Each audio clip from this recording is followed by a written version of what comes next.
Hi students and friends, आप सभी का स्वागत है आपके अपने ही शिक्षण संस्थान real educational academy Basantpur Gaus. और मैं आज आप लोगों के लिए क्लास 10 के मैथमेटिक्स सब्जेक्ट चैप्टर ट्रिगोनोमेट्री यानी त्रिकोणमिति के बारे में आज बताने वाले हैं। तो त्रिकोणमिति क्या है इसकी तो जानकारी हम आपके इससे पिछले वाले वीडियो में दे चुके हैं। आज इस वीडियो में हम बात करेंगे त्रिकोणमितीय फलन के बारे में कि त्रिकोणमितीय फलन क्या होता है और किस फलन का फॉर्मूला क्या होता है और उसका मान ज्ञात करने के लिए हम किस तरह से उसका मान ज्ञात करते हैं। तो आप इस वीडियो को अगर देखते हैं तो शुरू से अंत तक देखिए, इससे आपको पूरी सीख मिलेगी कि त्रिकोणमितीय अनुपात क्या होता है और त्रिकोणमितीय अनुपात में जो अनुपात होती है उस अनुपात का फॉर्मूला क्या होता है या उसका मान कैसे ज्ञात किया जाता है और कैसे ज्ञात किया जाएगा। तो आइए हम आपको ले चलते हैं त्रिकोणमितीय अनुपात में। प्यारे स्टूडेंट्स, त्रिकोणमिति क्या है इसकी जानकारी तो हम आपको दे चुके हैं। आज की इस वीडियो में हम अभी बात करेंगे त्रिकोणमिति के अंतर्गत त्रिकोणमिति के फलन। तो त्रिकोणमिति में त्रिकोणमिति के 6 फलन होता है। त्रिकोणमिति में त्रिकोणमितीय फलन जो होता है वो 6 होता है।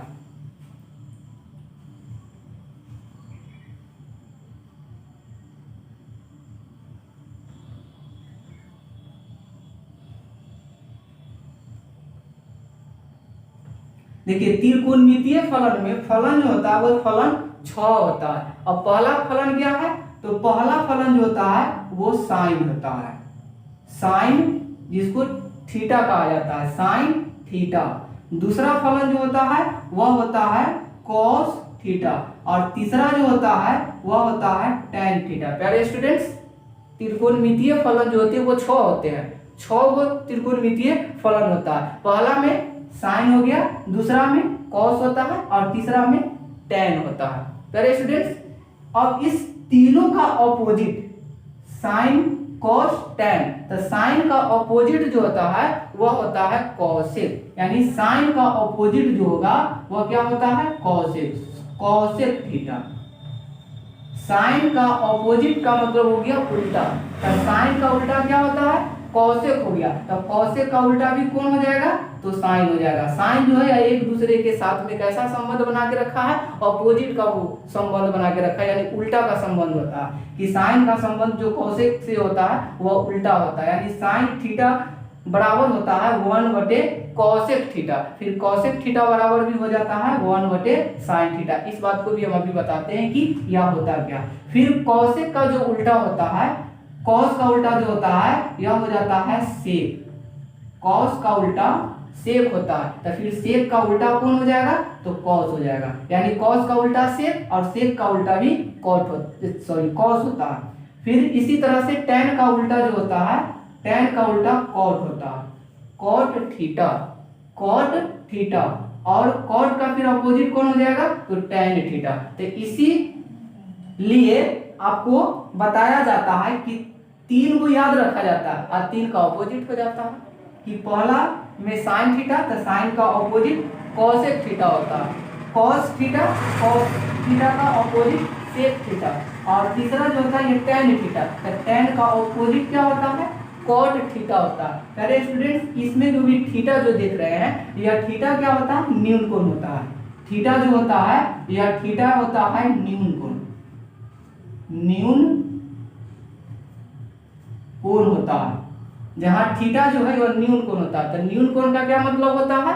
तो जिस कोण का मान अगर 0 डिग्री से बड़ा और 90 डिग्री से अगर छोटा होता है उस कोण को न्यून कोण कहा जाता है। तो इस जितने भी आप जो त्रिकोणमितीय फलन में जो अभी आपने थीटा देख रहे हैं, यह थीटा जो होगा वह न्यून कोण होगा, यानी इस थीटा का मान कितने के बराबर होगा? तो 0 डिग्री से बड़ा और 90 डिग्री से छोटा, यानी 0 और 90 के बीच में कोई भी मान हो सकता है। तो आपको फिर बताएंगे कि कौन कौन मान थीटा के जगह पर होता है और कौन कौन मान थीटा के जगह पर हो सकता है। तो अब इस वर्ड को कंप्लीट करते हैं कि साइन का ऑपोजिट अगर कॉसेक अगर होगा तो साइन थीटा बराबर क्या लिखाएगा? ये जो भी सिंबल जो भी आपने देख रहे हैं यह तो ऑपोजिट का सिंबल है, यानी साइन थीटा उल्टा होता है कॉसेक थीटा के, या कॉसेक थीटा बराबर ऑपोजिट में हो जाएगा साइन थीटा। तो इस साइन थीटा को हम इस तरह से हम लिख सकते हैं, साइन थीटा बराबर 1/cosec थीटा। यह भी आपका एक फॉर्मूला बन गया कि साइन थीटा बराबर क्या होता है, तो 1/cosec थीटा होता है। इसी तरह से अगर cosec थीटा अगर पूछा जाए कि cosec थीटा बराबर क्या होगा, तो cosec थीटा बराबर हो जाएगा 1/sin थीटा। यह भी आपका एक फॉर्मूला ही बन गया कि साइन थीटा बराबर क्या, तो 1/cosec थीटा, और cosec थीटा बराबर क्या, तो 1/sin थीटा। इसी एक दूसरे के साथ साइन और cosec के साथ ऑपोजिट का संबंध है, यानी उल्टा का संबंध है। इसी तरह से अगर आप cos को अगर देखिएगा तो cos थीटा बराबर भी हो जाएगा 1/sec थीटा। अगर इसी तरह से अगर sec थीटा की अगर बात किया जाए तो इसका हो जाएगा 1/cos थीटा। पहले स्टूडेंट्स, ये cos भी sec के साथ कैसा संबंध बना के रखता है, ऑपोजिट का, यानी उल्टा का। तो cos थीटा बराबर होता है 1/sec थीटा, और sec थीटा बराबर हो गया 1/cos थीटा। यह भी बात आपको आसानी से समझ में आया। और तीसरा जो भी फलन जो भी आपने देख रहे हैं, तो तीसरा फलन में क्या है, tan है। तो tan जो है यह cot के साथ कैसा रिलेशन है, ऑपोजिट का। तो tan थीटा इक्वल टू होगा 1/cot थीटा। और फिर अगर cot थीटा की बात अगर किया जाए तो cot थीटा बराबर हो जाएगा 1/tan थीटा। यह भी आपका रिलेशन हो गया किसके बीच, तो त्रिकोणमितीय फलन के बीच। तो अगर आपसे अगर प्रश्न अगर जब भी अगर आए कि साइन थीटा को अगर cosec थीटा के रूप में अगर लिखना है, तो साइन थीटा को हम cosec थीटा में लिखेंगे 1/cos थीटा।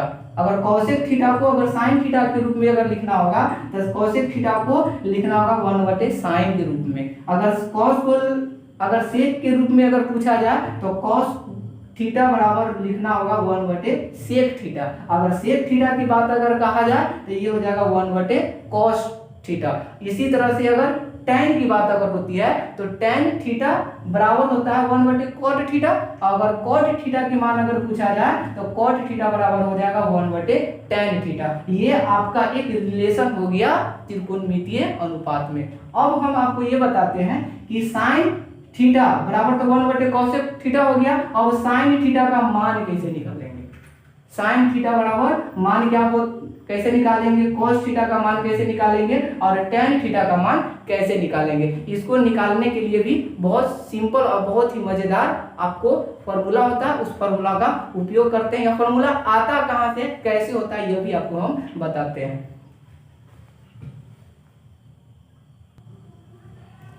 पहले स्टूडेंट्स, अब साइन थीटा का मान निकालने के लिए, cos थीटा का मान निकालने के लिए और tan थीटा का मान निकालने के लिए आपको सिर्फ और सिर्फ फॉर्मूला का उपयोग होता है। तो इस फॉर्मूला को पहले ड्राइव करते हैं कि फॉर्मूला आता क्या है। पहले स्टूडेंट्स, त्रिकोणमिति की जो बात जो होती है वह होता है एक समकोण त्रिभुज पर। तो चलिए समकोण त्रिभुज बना लेते हैं।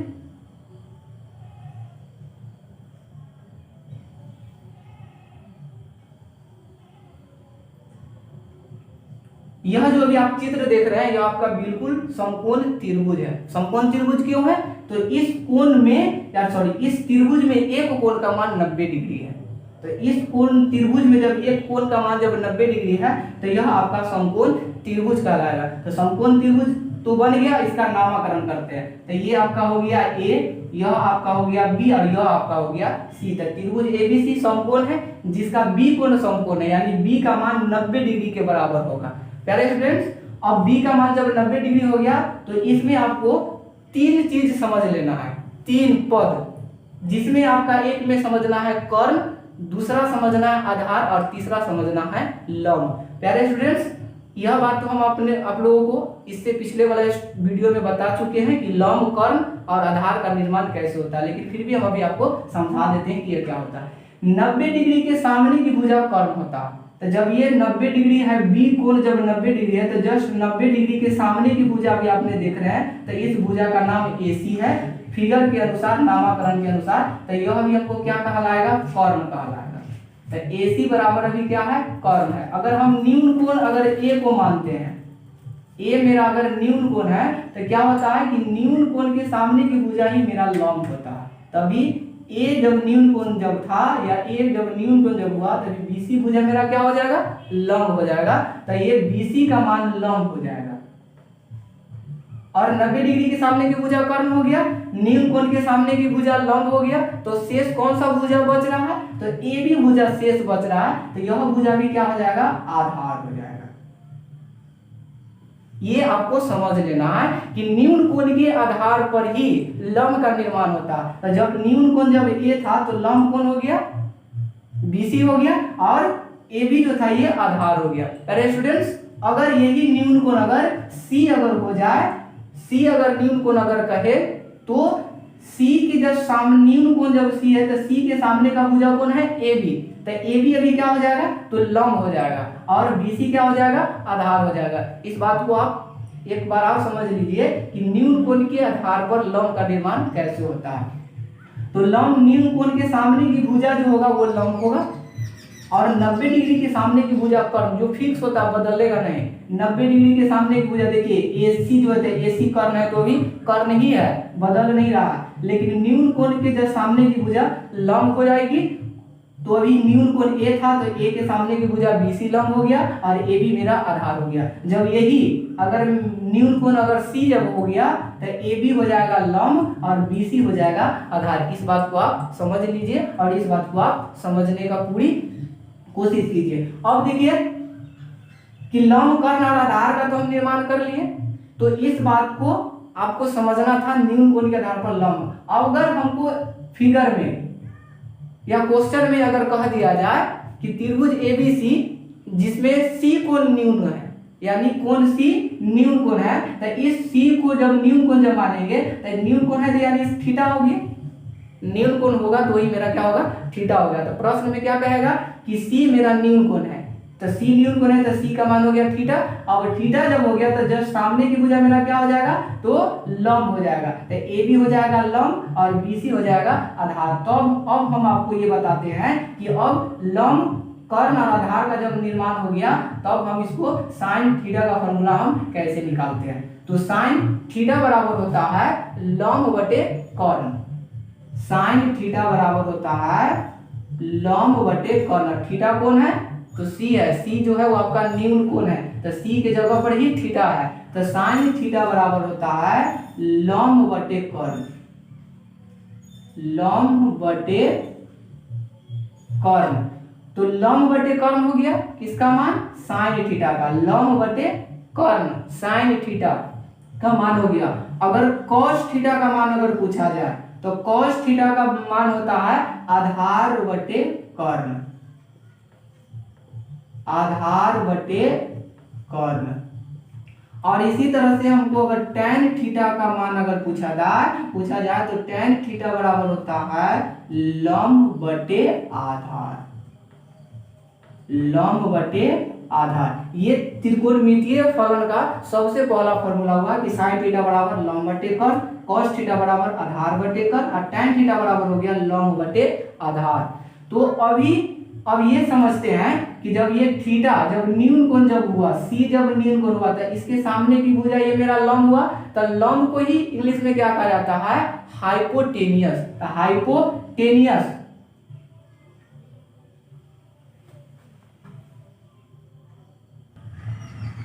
प्यारे स्टूडेंट्स, अब इस साइन थीटा का मान तो लंब बटे कर्ण क्लियर हो गया, कॉस थीटा का मान आधार बटे कर्ण भी क्लियर हो गया, tan थीटा का मान लंब बटे आधार भी क्लियर हो गया। अब इस फिगर के अनुसार हम इसका मान कैसे बैठाएंगे। प्यारे स्टूडेंट्स, लंब कर्ण और आधार का निर्माण तो आप करना सीख चुके हैं। तो अब देखिए कि जब ये न्यून कोण जब अगर थीटा है तो थीटा के सामने का भुजा लंब होता है, तभी लंब का मान कौन हो गया, ए बी। जब त्रिभुज एबीसी नामकरण है तभी ए बी का मान हो गया लंब, तभी लंब की जगह क्या लिखाएगा, ए बी। और कर्ण कौन है, तो कर्ण अभी आपका AC है, तो यही आपका मान सारणी हो जाएगा फिगर के अनुसार। अब एक बात यह भी समझिए कि AB को हम फॉर्मूला के आधार पर इसको क्या लिखेंगे, तो न्यून कोण के सामने की भुजा जो लंब होता है उस लंब को कहा जाता है परपेंडिकुलर, इसलिए इसको P से सूचित किया जाता है। कर्ण को कहा जाता है हाइपोटेनियस, इसलिए इसको H से सूचित किया जाता है, और आधार को कहा जाता है बेस, इसलिए इसको B से सूचित किया जाता है। तो अभी साइन थीटा बराबर, अभी हम A और AB बटे AC का मान रखेंगे, तो AB का मान क्या हो जाएगा P और AC का मान क्या हो जाएगा H। यही आपका फॉर्मूला में बनता है P बटे H, साइन थीटा बराबर P बटे H, परपेंडिकुलर बटे हाइपोटेनियस। अब आधार कॉस थीटा, तो कॉस थीटा तो आधार बटे कर्ण होता है, तो आधार को क्या कहा जाता है बेस। तो न्यून कोण के सामने की भुजा तो लंब, लेकिन कॉस थीटा में तो लंब नहीं लेते हैं, तो जब P लंब था और B मेरा क्या आधार, तो B बटे H। तो अब यह बात तो आप बहुत आसानी से समझ जाइएगा कि लंब बटे आधार था, तो इसीलिए इसका क्या हो गया B बटे H हो गया। और tan थीटा लंब बटे आधार था, तो लंब का मान क्या है P और आधार का मान क्या है B, तो P बटे B। किसका फॉर्मूला हो गया, तो tan थीटा बराबर हो गया P बटे B। और इस तीनों का मान अगर हमको याद है, साइन थीटा बराबर लंब बटे आधार, कॉस थीटा बराबर आधार बटे कर्ण, और tan थीटा बराबर लंब बटे आधार, तो तीनों का याद करना एकदम आसान है। क्यों आसान है, क्योंकि साइन का उल्टा कॉसेक होता है, कॉस का उल्टा सेक होता है, और tan का उल्टा कॉट होता है। तो इस तीनों फलन का मान याद अगर हो गया, तो उस तीनों का मान सिंपल से आप याद रख सकते हैं। तो इसी तरह से अगर आपको अगर कॉसेक थीटा का मान अगर पूछा जाए, तो कॉसेक थीटा का मान निकालने के लिए क्या करना है, तो साइन थीटा का जो मान है उसको उलट देना, तो कर्ण चला जाएगा ऊपर, लंब आ जाएगा नीचे, तो कॉसेक थीटा बराबर हो जाएगा कर्ण बटे लंब। यानी इसके लिए क्या हो जाएगा, तो इसके लिए हो जाएगा H बटे P।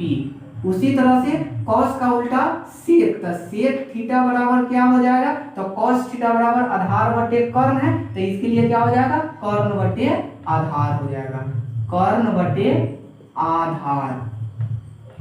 इसके लिए क्या फॉर्मूला बनेगा, तो इसके लिए है B बटे H है, तो H चला जाएगा ऊपर, अब B आ जाएगा नीचे, और लास्ट क्या बच रहा है, तो tan का उल्टा cot होता है, तो tan थीटा बराबर लंब बटे आधार है, तो cot थीटा बराबर हो जाएगा आधार बटे लंब, आधार बटे लंब। तभी लंब बटे आधार P बटे B था, तो इसके लिए क्या हो जाएगा, तो B बटे P हो जाएगा। प्यारे स्टूडेंट्स, इस तरह से हम क्या करते हैं कि फॉर्मूला को ड्राइव होता है, इस तरह से फॉर्मूला हम याद करते हैं, और इस तरह के फॉर्मूला अगर याद अगर आप कर लेते हैं, तो आप जितने भी त्रिकोणमितीय फलन का मान अगर आपसे अगर पूछा जाए, तो आप आसानी से बना सकते हैं। और आप इतना बात अगर इतना कॉन्सेप्ट अगर आप समझ लिए हैं, तो 8.1 NCERT बुक 10th का जो है मैथमेटिक्स का, उसमें 8.1 का जितने भी प्रश्न है, उस प्रश्न को आप आसानी से और आराम से आप सॉल्व कर